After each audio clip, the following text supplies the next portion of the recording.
And here we are at the State of the Tourism Industry Conference at the incredible resort here. And Stan, why don't you tell us who you are and where we are? And this is your second time on the show. Second time. But a new audience would like to get to know you a little bit. Sequel.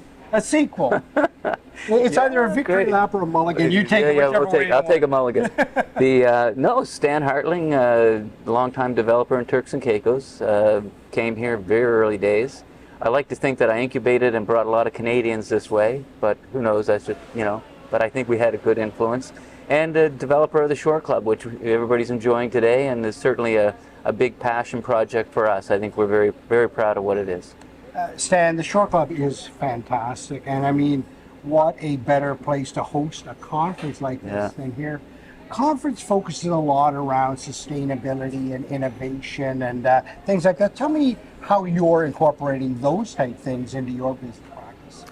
Well, I think what I'm hoping comes out of the conference is a couple things. Is from us as a country and from a governmental standpoint is to really think holistically about not making the hotel be something that sort of makes up for the bad start to an experience of getting to a country and being tired and being hot sun and all that kind of stuff.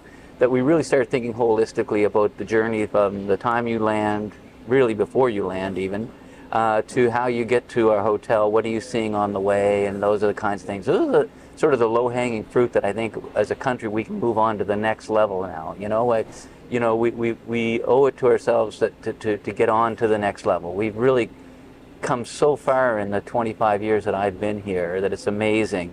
And if you ask me, the low-hanging fruit for the next part of that is to really think more holistically in terms of that experience as we start to impact that drive, that experience. A few years ago, when I first came here 25 years ago, it was a single-lane road going up, and and we, through our success, are creating different infrastructures and things that maybe we need to think about how do those impact that whole experience upon the arrival. So those are the kinds of things. Sustainability, I mean, is a word that's thrown around a lot, but I think that, one of the things we got to think of is we need this place to be as sexy and attractive and enjoyable in 20 years as it is today. Because Italy and all those areas that right now sell, a certain experience, be it history, culture, that will be the same in 20 years. The buildings will be there, a little more patinaed. We have to constantly think, what will we be in 20 years from now? Not next year, but 20 years. And that's what I hope comes out of that kind of thinking that comes out of this conference. Must have been music to your ears to hear the Premier speak about a new airport and an investment of that caliber. Yeah. Because that really is that gateway in and out of this beautiful place. It is, and as he said, probably we have maybe the highest return on any airport in the world because that little airport has seen a lot of people come and go through it, and it is time. And so yeah, I'm excited about that. It'll be a big change for the arrival and people that come to Turks and Caicos. Stan, the people here in the Turks and Caicos, Caribbean broadly, it's such an incredible experience to interact. I mean, every detail at the Shore Club here is taken care of. Everything from just, you mentioned as you sat down, somebody put a fan there. Well, that was your staff did that. Yeah. They knew that we'd be hot. They showed up. What does it mean to work in this place with such a rich culture and the people are so wonderful? Yeah. I had gone and looked at several islands before. I came to Turks and Caicos 25 years ago, and I just immediately locked on to the fact that I felt comfortable here, and I felt exactly what I think you're feeling when you come. But it's definitely a spot that I call it sort of jokingly Caribbean light. You're in the Caribbean, but you don't really feel that you stand out, and all of a sudden you think, well, everybody knows I got here 15 minutes ago. It's really a spot that you can come and immediately sort of relax and feel like you're living here for 2 weeks. When people come here, I don't think they go and think, okay, I had to stay on this site, I couldn't go down here, No, you come and you live in Turks and Caicos during your stay, and and you feel like you're living somewhere else, and I love that. I think versus a canned experience, a canned stay here, don't leave property, do. Turks and Caicos is very different, and I think you notice that. You go to the grocery store, you feel like you've been here 20 years, 100%. Or 20 minutes, who knows? I even know the local brewers of the coffee and stuff. You're absolutely right. Hit the nail on the head. It's talk about that 20-year vision. One of the things they spoke about here today, it's so vitally important, is that succession planning. How do you encourage the next generation to get excited about this place that they have, to touch their culture, feel their culture, and grow that into the tourism industry?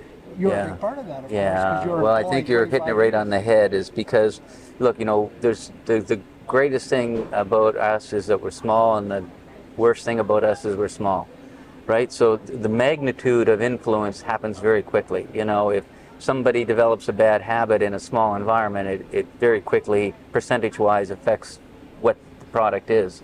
And I think one of the things we was talking about earlier today was how we have to start thinking culturally about how we make it culturally within our community not acceptable to do this, and it is really rewarded to do this, and this. And I think we have to really focus on that, because, unlike somewhere where you're in a bigger environment, a huger environment, and, small little nuances don't make a big difference. They make a big difference in an environment this size. I mean, Turks and Caicos is still, we got to realize that for all it is known worldwide, it's 40,000 people. That's not even a village. It's not even a town in the U.S. You know what I mean?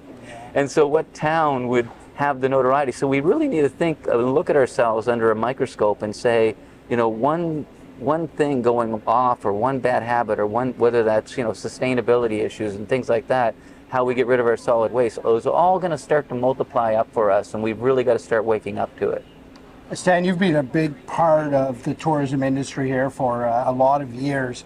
What is over the horizon for you, and what are you most excited about? And are those the same thing, or are those two different things? Yeah, I think we're trying to be a little more diverse in what we do. So right now we have a villa development that we're doing, and not focusing everything on size. So it used to be, okay, my next project will be bigger than the one before and stuff. And I think that's a little less of the focus. We're really wanting to stick with, what does the market sort of need? What are we going to be proud of, and what fits with our corporate structure. So we're doing a really cool little eight villa development on Blue Mountain that's going to be just very bespoke and settle into that and be a service community that we do. But at the same time, we're looking at an expansion here. I have the 25 acres next door, but it's to capitalize on that, and that'll be its own type of development, But then we're also looking at a potential off-beach development that we think would be very well received, and sort of not just duplicating product. I think there's also a need for some product in the Turks where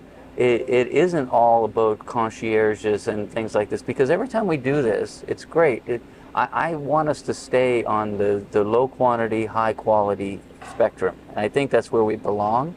But we can also work in that spectrum where we got to think, if we offer this product and it doesn't need 30 staff, it needs 10 staff, that also has an impact positively on the island, because it means we can have better employment ratios for local people, means we got less need for additional housing, waste, So I think we really got to start thinking about, I love this saying is, growth is optional, choose wisely. And I think that would be a good one for us to put on our license plate. Yes, exactly. Stan, it's always a real pleasure to be in conversation. Real pleasure. With you. I love your vision. I love your leadership style. Thank you. It's very calming, and it really shows in your properties. Thank you.